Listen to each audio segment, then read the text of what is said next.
¿Qué tal, respetadas y respetados televidentes? Les doy una cordial bienvenida a otro programa de Semblanzas con Toño Sánchez Jr. Hoy tengo un gran gusto de presentar a un paisano nuestro, costeño, barranquillero. Por primera vez un costeño es presidente de esta compañía a la cual nos vamos a referir. Es un ingeniero civil egresado de la Universidad Javeriana en el año 1981. Después, durante 25 años hizo parte de Intercor, una filial inicialmente de ExxonMobil. De allí estuvo en muchos cargos. Después, en ese mismo sector de la minería, se va a Europa y con estas mismas filiales de la compañía que he mencionado, está en Bélgica, está en Irlanda. En el año 2010 regresa a Colombia y en el año 2011 pasa a ser el presidente de Minas Paz del Río S.A. Y el 1 de diciembre del año 2013 es el presidente de esta compañía, de una de las 50 compañías más rentables, más grandes de Colombia. Nos referimos a Cerro Matoso S.A. y estamos con el señor Ricardo Gaviria Hamza, barranquillero que está al frente de esta compañía. Ricardo, mil gracias por haber aceptado esta invitación de estar con nosotros en Semblanzas. Toño, bueno, primero que todo, muchísimas gracias por la invitación a ti, a tu programa, y pues mucho gusto para mí desde el punto de vista personal, y para Cerro Matoso un placer y un honor participar en tu programa. Muchas gracias. Bueno, quiero hacerlo públicamente, vea, sí, me siento muy orgulloso así de que sea un barranquillero, de que sea una persona de nuestra tierra, de nuestra región, que haya llegado a la presidencia de Cerro Matoso. De verdad que sí, con todo lo que a veces los costeños nos inventamos con los barranquilleros, con los cartageneros, con los samarios, ahora mismo es, sí, la región Caribe verdaderamente representada en usted y en esta gran compañía. Yo me siento orgulloso de eso.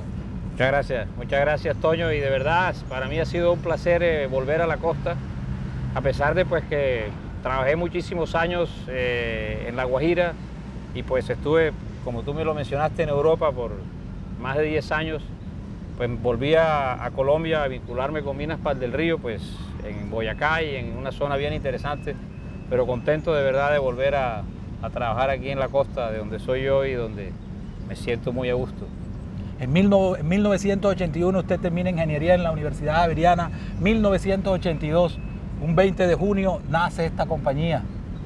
Y ya usted entra a trabajar en otra compañía al norte de Colombia, en el Cerrejón. Empezó en el primer escalón, supervisor. ¿Qué ha cambiado desde aquel supervisor que llegó al primer escalón a ser hoy el presidente de una de las más grandes compañías de Colombia? Bueno, Toño, que hoy ya no soy el pelado que empezó en Cerrejón a los 23 años. Ya tengo un poco de años más y más experiencia, haber visto más el mundo, haber conocido mucha gente de muchas nacionalidades, haber aprendido muchísimas cosas, pero muchísimas cosas de gente de todas partes y de diferentes culturas. Pero el fondo de Ricardo Gaviria, que empezó a trabajar hace más de 30 años en Cerrejón y que hoy está en Cerro Matoso, es el mismo. Como un ejemplo, como una lección de vida para todos los televidentes, para todos esos jóvenes que están hoy estudiando una profesión, llámese ingeniería, llámese administración, economía, la profesión que soñaba, que pensaba Ricardo Gaviria cuando salió y le dieron ese primer trabajo. O sea, que soñaba, un día tengo que ser presidente de una compañía de esta. ¿Y cómo lo construyó? No, yo no creo que en ese momento, Toño, tenía ese sueño. En ese momento era un pelado de 23 años, soltero, y pues el hecho de trabajar con una compañía grande, multinacional, y pues que te pagaban bien en su momento, pues te ponía a ver el mundo un poco de más corto plazo. Por lo que sí tenía bien claro era que quería conocer el mundo, que el mundo es mucho más allá que las fronteras que nosotros conocemos. Pues soy de Barranquilla, empecé mi carrera en la Universidad del Norte. Después de un año de estar allá me fui a la Javeriana y allá terminé mi carrera. Entonces siempre pensé, el mundo es mucho más que Barranquilla, es mucho más que Bogotá, es mucho más que Colombia. Las culturas son diversas y tenemos que conocerlas.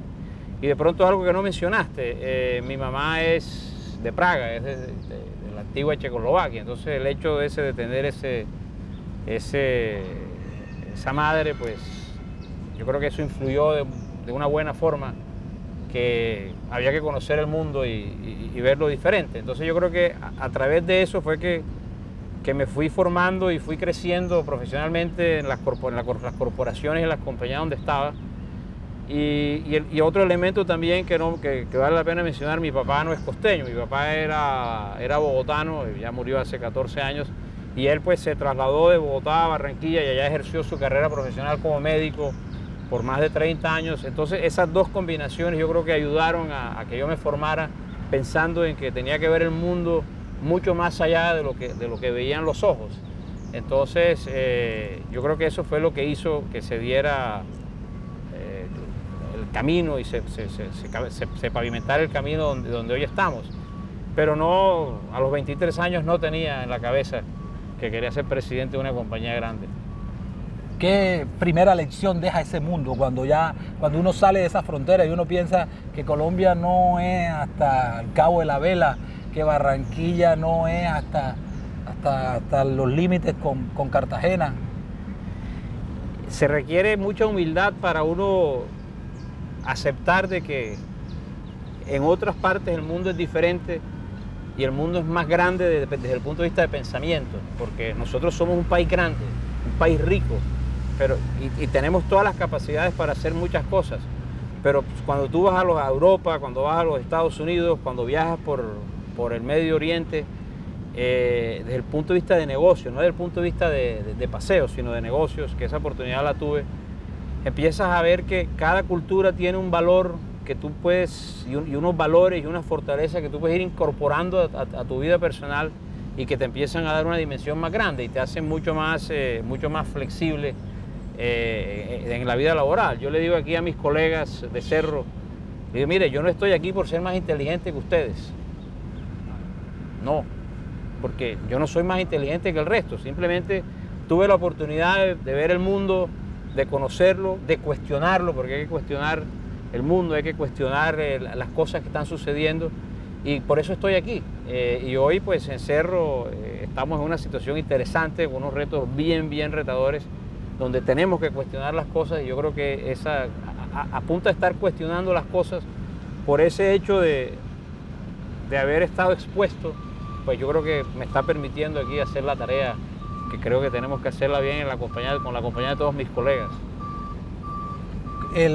Para muchos profesionales, uno de sus grandes problemas o barreras que no los dejan seguir y crecer es el idioma, saber conocer otro idioma. ¿Cómo fue ese trance suyo? Bueno, yo no estudié en Barranquilla en un colegio bilingüe, yo me gradué en el Cervantes con los padres agustinos, y pues se daba el inglés que había que dar. Entonces pues sí tuve la oportunidad de salir chiquito unos meses chiquito no, pues cuando acabé el bachillerato, unos meses a los Estados Unidos, y ahí algo aprendí de inglés, pero el inglés pues lo aprendí trabajando con Cerrejón, con Intercore en su época, que era de la Exxon, y pues teníamos que hablar inglés, ¿sabes? En esa época había más de 180 expatriados y eso pues nos forzó a hablar inglés, y yo sí tenía claro que había que aprender inglés. Y hoy le digo a los profesionales jóvenes, tanto de aquí de Cerro Matoso como los profesionales con que trabajé en Paz del Río y en otras partes, que hoy sin inglés, y yo diría que hasta sin un tercer idioma, es mucho más difícil progresar en una corporación o en una vida profesional pues exitosa. Hoy el lenguaje de los negocios es inglés, entonces yo creo que mi recomendación a los profesionales jóvenes que no saben inglés es: primero aprenda inglés y después vayas a hacer un posgrado. Bueno, vea qué buena lección. Por curiosidad, ¿qué se siente cuando timbra el celular o el teléfono fijo y le dicen usted va a ser presidente de Cerro Matoso? No, solo por sentirlo, por conocer, ¿qué se siente? No, Toño, eso no sucede así. Bueno, entonces para aprender entonces. Pues. No, eso no sucede. A ver, y te cuento un poco. Cerro no ha sido ajeno para mí. Cerro, cuando por allá a finales de los 90, cuando creo que Cerro todavía era del IFI, estuve en un proceso para venir a trabajar aquí en Cerro, por mi experiencia que había tenido en Cerrejón. pero al fin no, las cosas no se dieron. Yo estaba en proceso de irme a los Estados Unidos porque me iban a mandar allá una asignación en Houston, entonces pues no me vine. Después hace algunos años también hubo algún proceso, pero este proceso que me trajo a Cerro Matoso el pasado diciembre primero arrancó el año pasado, tal vez en septiembre o sí, creo que septiembre o en agosto, cuando una oficina de cazatalentos me llamó y me dijo, mira Ricardo, que si quieres participar en un proceso de una compañía grande minera. Entonces les dije, bueno, dime quién es, porque las compañías grandes mineras aquí en el país son contadas con la mano. Entonces, menos es Cerro Matoso. Entonces, ¿quieres participar? Y bueno, entonces empecé el proceso. Y fíjate, eso creo que fue en agosto, septiembre y solo hasta diciembre fue que me vine a enganchar, porque eso tiene que pasar una serie de entrevistas y exámenes y otras entrevistas en el estallado. Me fui a Singapur a hacer unas entrevistas y demás, y otras entrevistas por videoconferencia con el presidente y ejecutivo, el CEO de BHP Billiton. Entonces, esto no se da de que te llaman, oye Richard, a partir de diciembre el presidente de Cerro Matoso, no, eso es un proceso largo. Y a veces esos ejercicios los tomas con mucho entusiasmo, otros los tomas con poco entusiasmo, pero a la medida que va a pasar del tiempo te vas entusiasmando y si las cosas se van a dar, se dan. Bueno, y aquí estamos. Bueno, se dieron. ¿Qué ha sido llegar a Cerro Matoso para Ricardo Gaviria? ¿Cuál es el reto de llegar a una compañía como esta? A ver, yo trato en la vida, Toño, de ver el vaso medio lleno, ¿sí?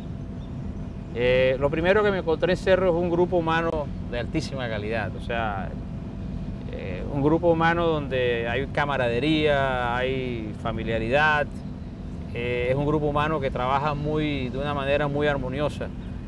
Y Cerro Matoso tiene una cosa que yo no he visto en ninguna otra compañía. El tema de la seguridad industrial está arraigado en la fibra, en las venas, en las arterias de todos nuestros empleados. Por el otro lado, yo sí tenía claro cuáles eran los retos de Cerro Matoso, desde el punto de vista de lo que había visto como una persona de afuera, o sea, la negociación en el 2012, el tema de las comunidades, el tema de... Sabía que esta es una operación que lleva 30 años y que, como cualquier otra operación donde se están extrayendo recursos, ellos son limitados, entonces el grado de níquel pues va disminuyendo. Los equipos pues que podemos ver allá atrás ya tienen 30 años, entonces pues requieren mayor reparación. Entonces yo diría que los retos de un negocio como este en general son los mismos en cualquier industria extractiva. Tienes el tema de seguridad industrial, pues tienes que asegurarte que la gente llega como sale. Yo digo obviamente que salgan cansados, ¿no? Porque tampoco vamos a llegar a... Claro. O sea, hay que venir a hacer un trabajo. Entonces el tema de seguridad, el tema de la gente que tenemos que cuidarlo, pero encontré un buen grupo humano, entonces eso ya es un buen arranque. Como cualquier otro negocio extractivo, el tema de las comunidades tienes que trabajarlo. Hoy el tema de las comunidades hay que manejarlo pues diferente a como se manejaba antes. Antes las empresas tomaban ellas prácticamente solos la decisión de qué había que hacer con las comunidades y no se hacía de la mano con ellas. El tema del ambiente, en eso pues también Cerro Matoso es uno de los líderes en el país en el manejo del ambiente. Nosotros aquí manejamos el ambiente, vamos mucho más allá de la ley, jamás hemos estado requeridos, jamás hemos sido multados porque hayamos manejado el ambiente como no se debe. Además tenemos el respaldo de la corporación de BHP Billiton, que no tiene el menor interés en que manejemos mal el ambiente. Como cualquier actividad en la vida hay impacto ambiental, pero tenemos que minimizarlo y compensarlo. Entonces tenemos el tema de la gente, las comunidades, el ambiente, y el reto de que tenemos que asegurar que le generamos un retorno al accionista, porque el accionista ha invertido un dinero aquí importante y tenemos que generar ese retorno. Y eso es lo que llamamos la sostenibilidad de un negocio, o sea, esos cuatro pilares. La gente, las comunidades, el ambiente y asegurar que le damos un retorno importante al accionista, porque si el retorno no es importante para el accionista, pues va e invierte en otra parte. El año 2012-2013 fue un año muy difícil para este tipo de negocios de extracción de níquel. Los precios se vinieron abajo. se sintió mucho en estas compañías. ¿Cómo ha sido el año 2014? El año 2014, desde el punto de vista financiero, para nosotros acabó el 30 de junio. ¿Sí? Y sí, como Toño, el impacto en la bajada de los precios para todas las industrias extractivas ha sido fuerte. Nosotros en el año, o sea, ni en el año 2000, o sea, si hablamos del año 2014, año financiero nuestro que arrancó el 1 de julio del año pasado, o sea, 2013, y que acaba de terminar el 30 de junio del 2014, no dimos utilidades. Estamos terminando de ajustar las cifras. Generamos flujo de caja positivo, pero no le dimos utilidades a los accionistas. Sí dimos un flujo de caja positivo, pero eso tenemos que descontar los impuestos, tenemos que descontar la amortización, tenemos que descontar los intereses que tenemos que pagar. No logramos hacer la producción que teníamos que hacer, quedamos 3.000 toneladas de níquel por debajo, pero estamos pues preparados para el año que viene, o sea que ya arrancó este año, lo que llamamos el año fiscal 15, que arrancó el 1 de julio, con los retos que tenemos en cualquier industria extractiva, que es que el grado de níquel, que hace 30 años, hace 25 años estaba en el orden del 3%, nos estamos enfrentando a un grado de níquel del orden del 1,6, 1,5% en los próximos años. Solo para darte unos números gruesos, históricamente Cerro Matoso había producido 50.000 toneladas de níquel por año.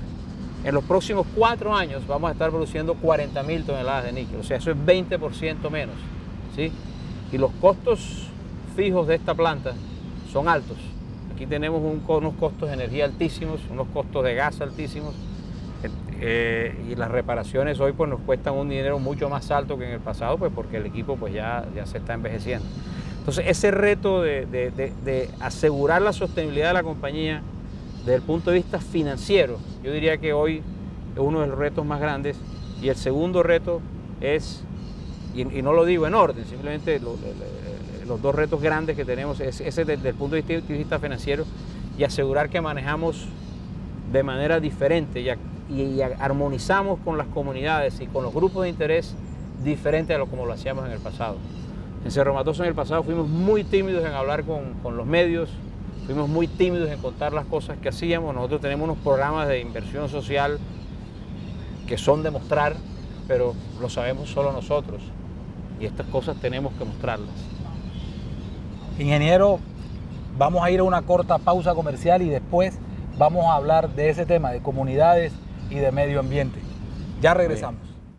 Los deportistas cordobeses tienen su propia casa en Montería. Es la Casa del Deporte, con todos los implementos para la práctica de su disciplina preferida.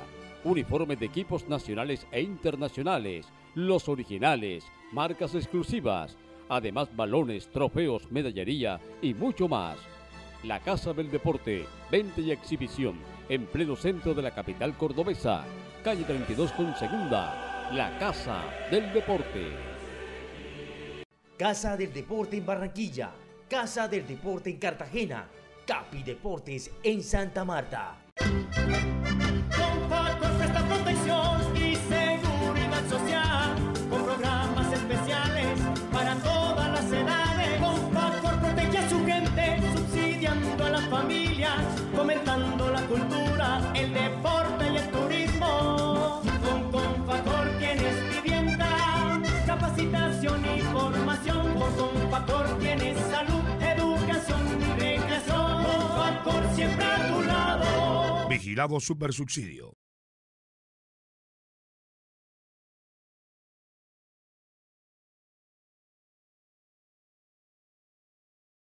Continuamos en Semblanzas y con nuestro invitado, el presidente de Cerro Matoso, Ricardo Gaviria.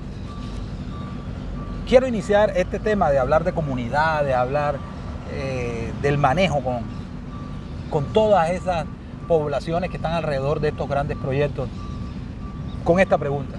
Usted que estuvo como presidente del Consejo Directivo de lo que se llamó en su momento Minería a Gran Escala, hoy es la Asociación Colombiana de Minería, ¿por qué los colombianos tienen como una percepción, o de pronto puedo estar equivocado, de que las empresas mineras son unos depredadores, son enemigos. Y yo lo pude palpar, de que es como si generaran un odio. ¿Qué pasa? Usted que estuvo allí y que estuvieron analizando esos fenómenos, que hicieron encuestas en las poblaciones y que en muchas partes la población donde estaban los proyectos están contentas, se sienten bien con los proyectos, sienten que la empresa sí responde, pero ¿por qué el resto del país ve a esta operación minera como si fueran enemigos? A ver, Toño, yo creo que este tema no es un tema de Colombia únicamente, esto no es un tema nuestro, de Cerro Matoso o de otras empresas mineras. El tema de la percepción de la minería es el resultado de las empresas mineras históricamente. O sea, nosotros, las empresas mineras, históricamente hemos sido tímidas en contar las cosas, en contar las historias, porque consideramos que el hecho de hacer unas inversiones sociales en las áreas de influencia era suficiente. Ahora, eso era válido hace 30 años, pero hoy es diferente. O sea, de hace 30 años acá ya han pasado prácticamente 1 o 2 generaciones y los intereses son diferentes. Los intereses de una persona que vivía en Montelíbano, para usar el caso de Cerro Matoso, que vivía en Puerto Libertador de hace 30 años, son completamente diferentes a los intereses que puede tener alguien hoy.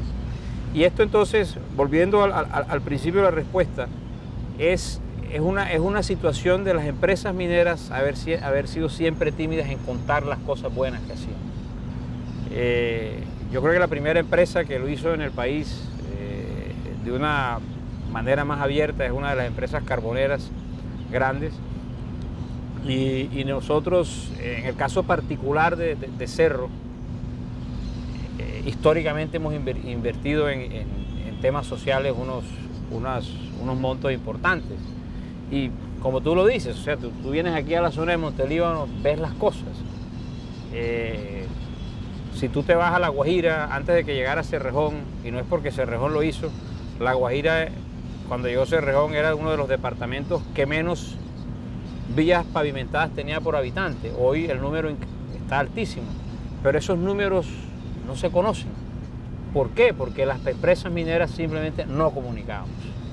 Nosotros no comunicábamos, y esto no es solo nuestro de Cerro Matoso, ni de las mineras de La Guajira, ni de las mineras de Cesar. Esto es un tema globalizado. O sea, las empresas en Australia de minería hacían lo mismo, en Sudáfrica, pero con el paso del tiempo se dieron cuenta que esto no era así, porque tú tienes que contar las cosas buenas que hacen, porque si no, no salen del área donde las estás haciendo.